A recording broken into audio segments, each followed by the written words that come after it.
bayangihleka babanga Nkosi yami nabangizonda kelwandle mina ngaze ngahlupheka mina ngimalengele mathakathi ngabalengele ijazame lwandle mina Baba bafele manyaleni lapho uzulwandle mina ngabalekela bathakathi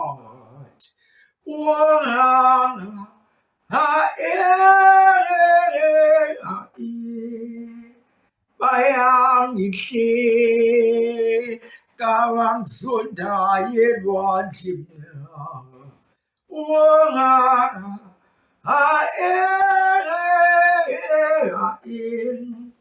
Baba bafele manyaleni wozijabulele ijazame elwandle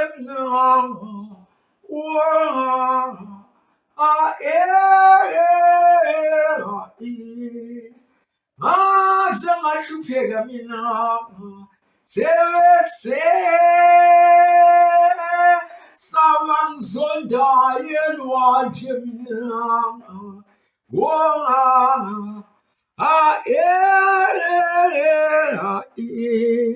Baba bafele manyaleni Ngiyanibingelela wayidala zikaMdali Angiligwenyanga elokuthi webangoma Uma niphethwe umona inzondo nokungazi bathi zonendlula lababelumbi abelumbi nabo idala zikaMdali ezazimnyama imithetha nje isikhumba sami bazonidlula anyway asingabi competition sibabongele nje uma amadlozi wabe mahle engathakathwanga engazange axutshwe izilwane ningabazondi ake nginifakele nakho futhi singaqamba manga sithi phansi emanzini kunezindlu kunamafemu yonke lento akazameni ukuba namaqiniso sibe in line nokwenzeka in nature naturally anyway bandaba uma sizoyikhukhumeza ngamanga ngiqinisile baningi futhi abanye abazondlula bazolifunda nelikaMdali kulungile wemntaba baba ake ngibhale ngithi kunifakela nakho exploring the shamans in brackets sangomas of South Africa eyesibili mermaids kidnapped her and this happened eyesithathu inside the world of Catholic exorcism in the Philippines ngempela nibheke nale exorcism ukuthi babe understand yini lama Catholic noma bona laba amazalwane mabethi bakhipha amademoni uma ngiyibheka nje ngikho lapha ngifike ngibona ukuthi laba bantu babehlulwa ukuthi kunamadlozi kwabanye balabantu abebethi baxosha amademoni isimanga ofana abagqoka ingubo zabo I wonder ukuthi umoya wabo ongcwele wawanjengani nayizwa lengane yomlungu abelungu bazobhala ihistory emnandi kabi futhi bangichaza ngoba bayalifuna iqiniso bayayiverifya into abaveli nje babe ohoop la bhejana umuntu athi phansi olwandle kunamafem njoba ukusho i-enigma of Jesus Christ nabangoma bakhona bashintsana nezinyanga zikhona ezishintsana niyambona yini lo mntwana waseZimbabwe istory sakhe veluze ukuthi la awekho amanga la okunamanga kuvele kuzwakale bantwana baba ngazama ukuthi ufuna ubukhulu uthole ngamanga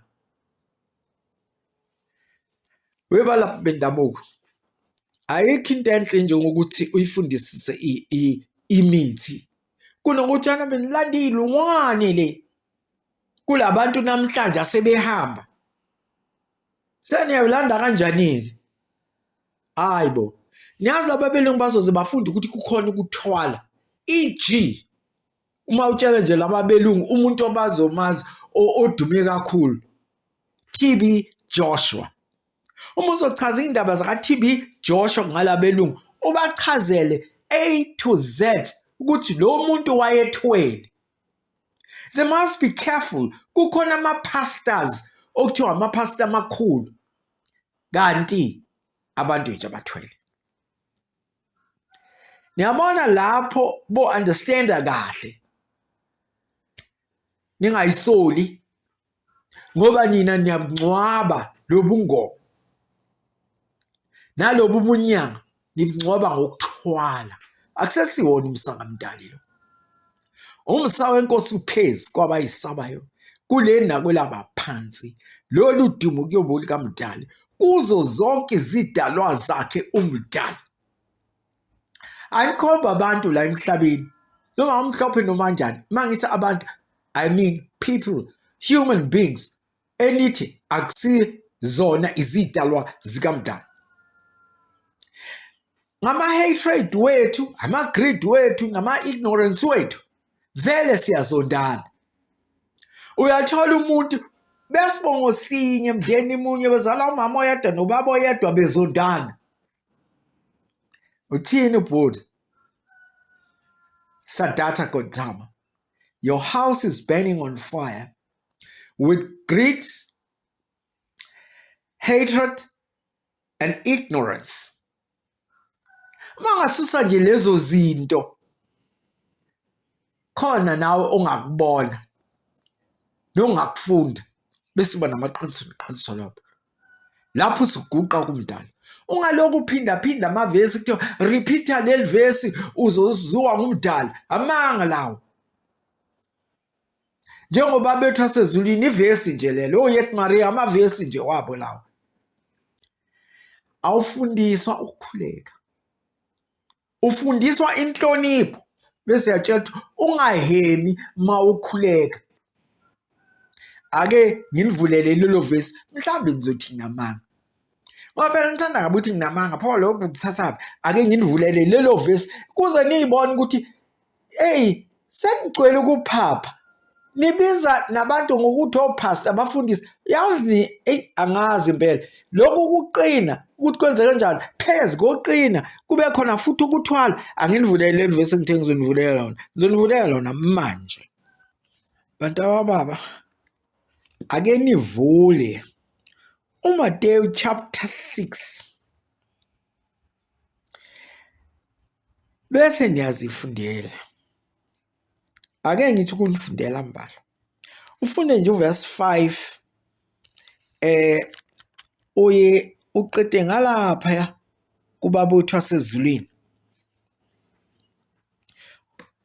athi ke nalapho nikhuleka ningabi njengabazenzisi ngokuba bathanda ukukhuleka bemi emasinagogweni nasezinhlanganweni zezindlela ukuba babonwe abantu ngiqinisile ngithi kini sebamukele umvuzo wabo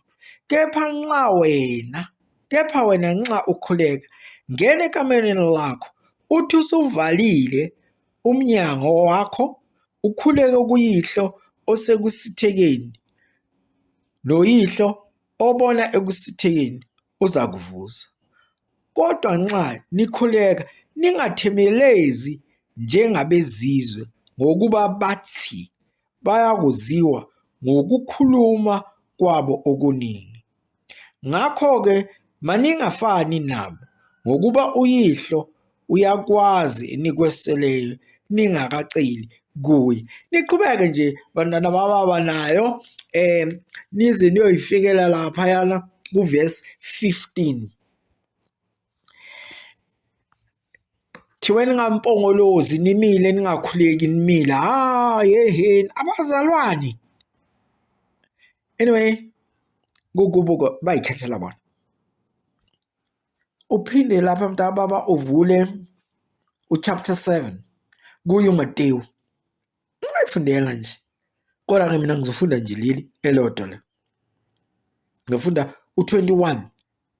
Ake ngithi verse 21, asibo bonke abashoyo kimi ukuthi Nkosi, Nkosi, abaya kungena embusweni wezulu, kepha owenza intando kaBaba osezulwini. Mangabe ethe guqa uma ukhuleka, bhekana bazalwane. Ake ngifunda u22. Abaningi bayakuthi kimi ngalolo lusuku, Nkosi, Nkosi, asiprofithanga yini ngegama lakho, sakhipha amadimoni ngegama lakho, senza imisebenzi eminingi yamandla ngegama lakho na? Khona ngiyakufakaza kubo ukuthi angizange nginazi. Sukani kimi nina benzi bobubi.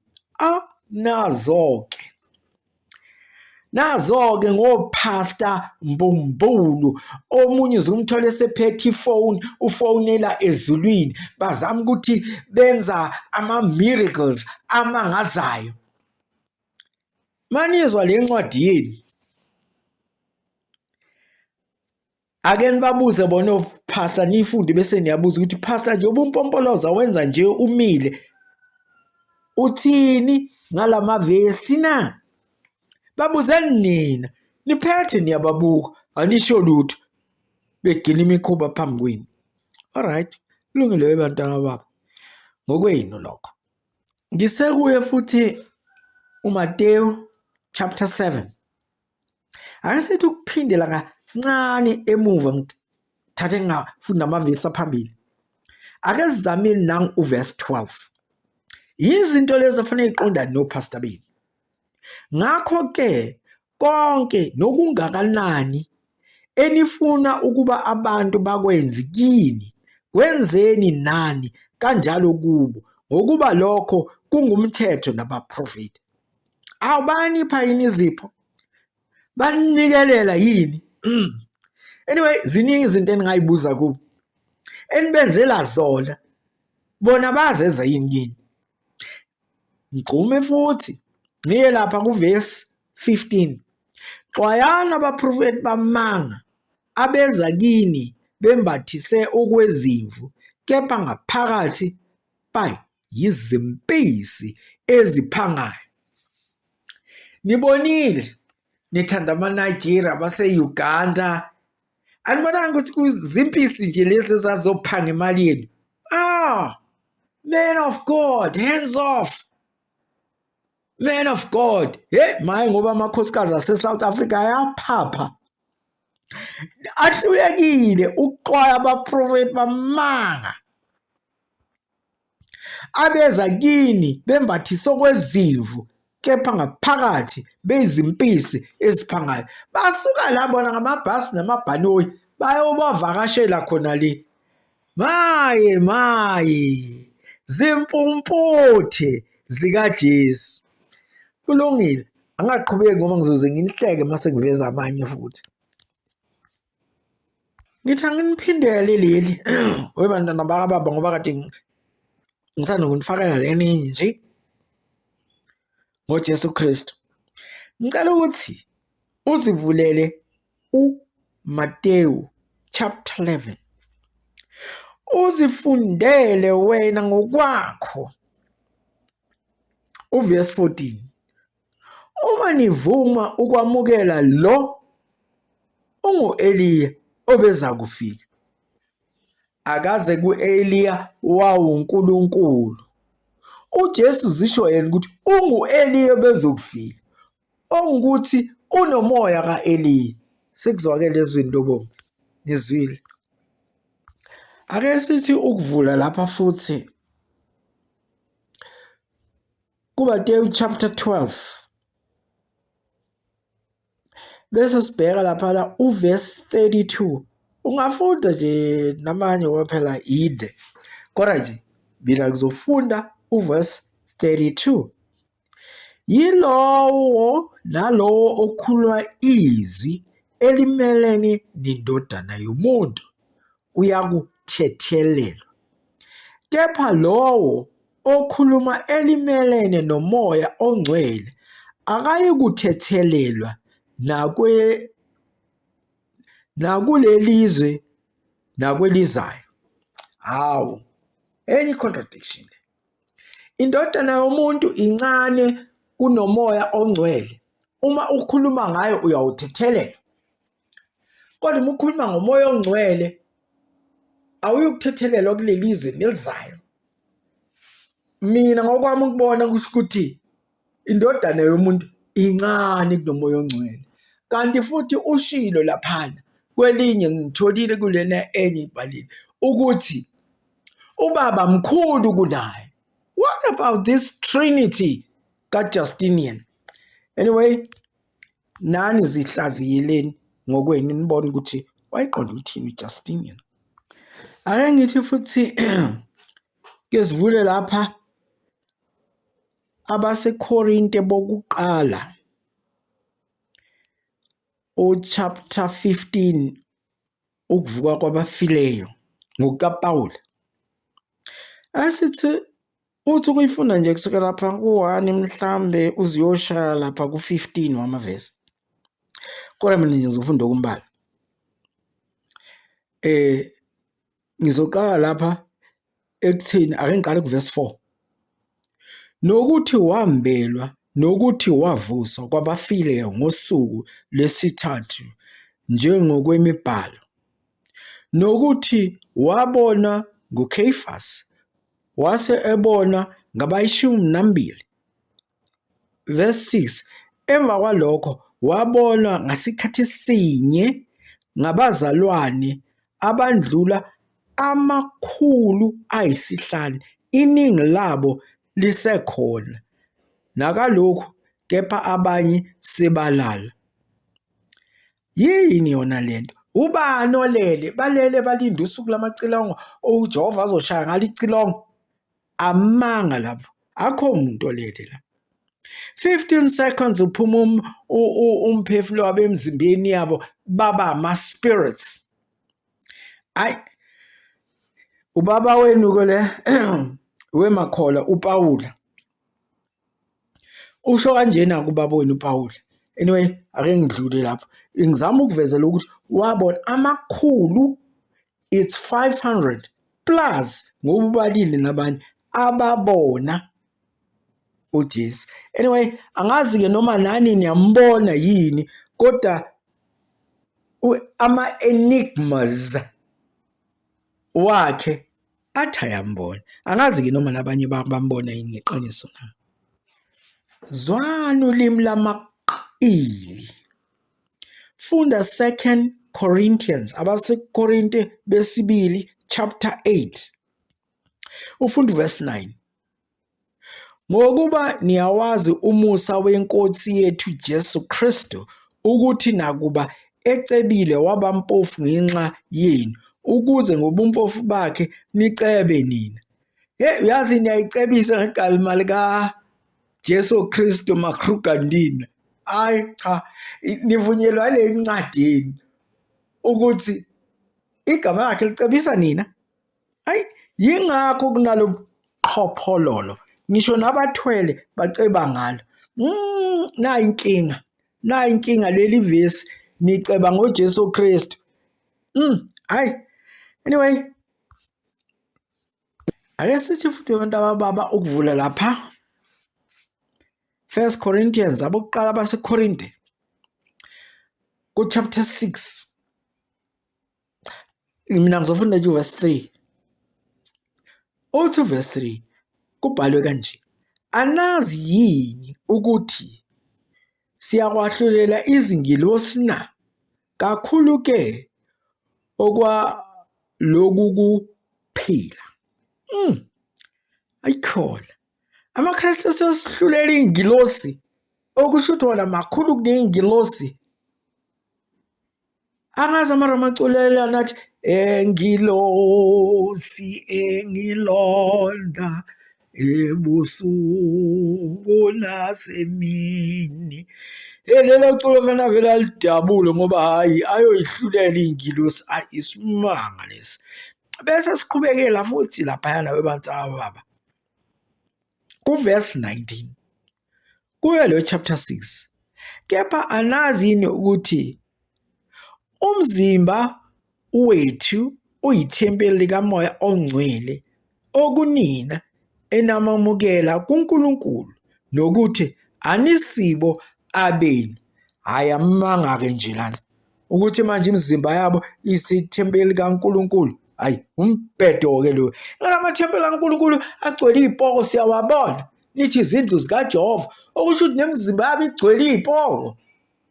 Ngoba phela naba abandoned temples agcwele iy'poko, nangasi abandoned anazo iy'poko, nemizimba yabo iy'thempeli kaNkulunkulu. Hhayi-ke vele bayagcaba kugcwele iy'poko zey'lwane nezabantu, babulala abantu bagcabe ngazo, bayathwala.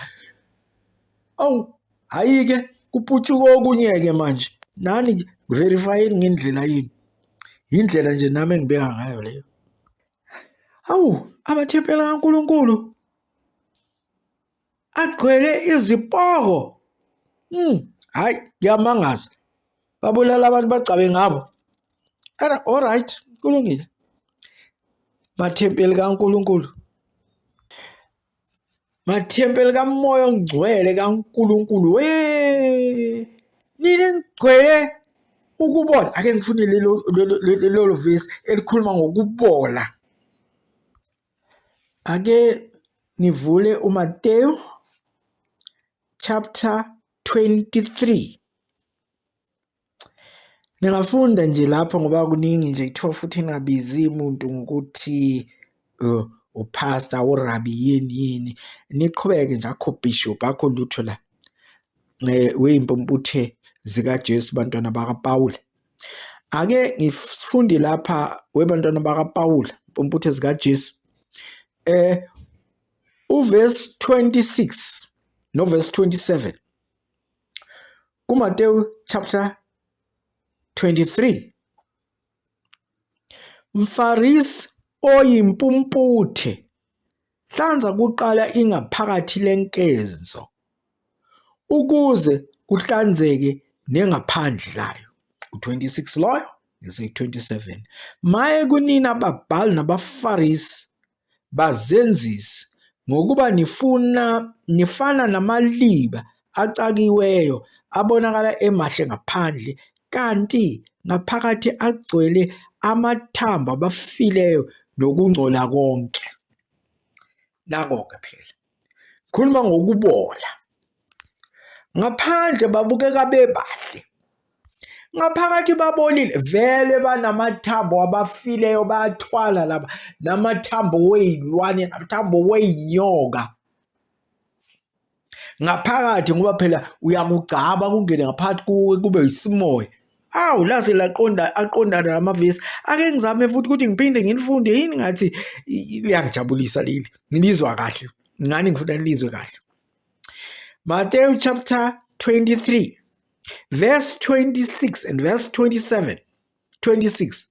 Mfarisi oyimpumputhe, hlanza kuqala ingaphakathi lenkezo, ukuze kuhlanzeke nengaphandle layo.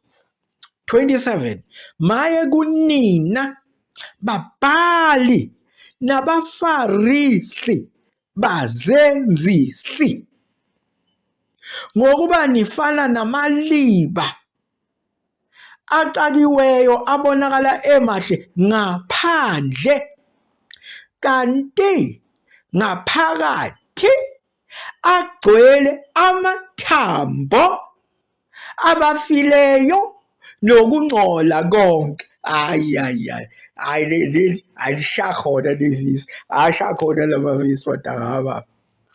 Hayi sengiyaniyabantaba, yazi angifuni kulo ngivula amaningi nizwe ningizonde kakhulu, ngoba amanye aniwafundi khona. Mase ngizongena kawemali negolide, yazi nizoba inhlekisa. Ngicela ukuthi ke ngiyibambe lapho kwamanje. Engijabulise kakhulu ngingasasho lo kade ngifunda iBhayibheli, Sicefe le nto le, sicoba amathamba.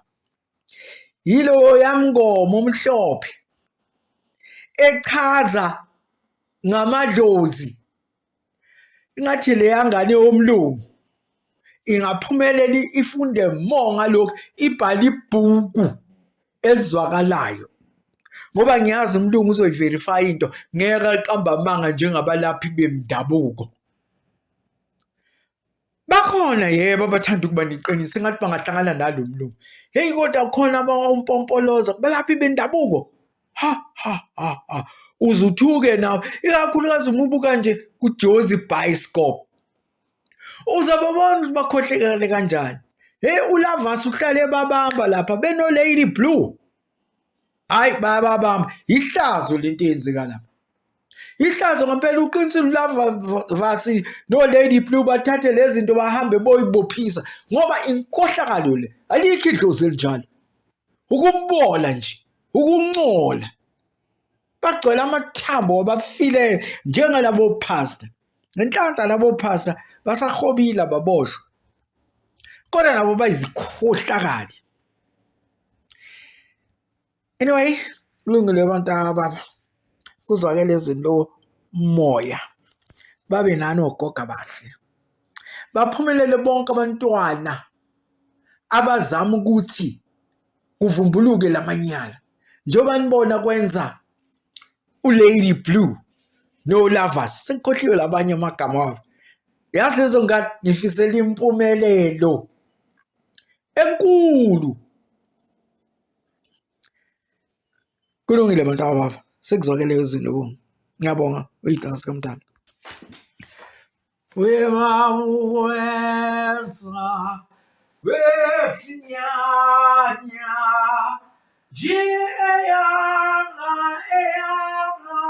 eyanga webabukwenza kwabalele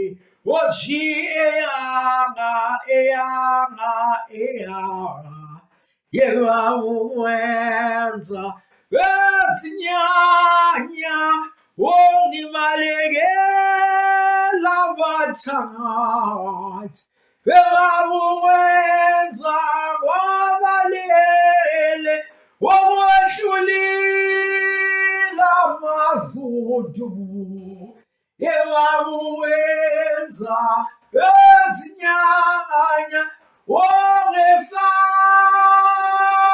bangizondayo mina yebabukwenza kwabalele sewahlulila mazudu yebabukwenza wezinyanya ongabalekela bangizondayo mina yebabukwenza kwabalele wokwehlulila mazudu yebabukwenza wezinyanya oji eyanga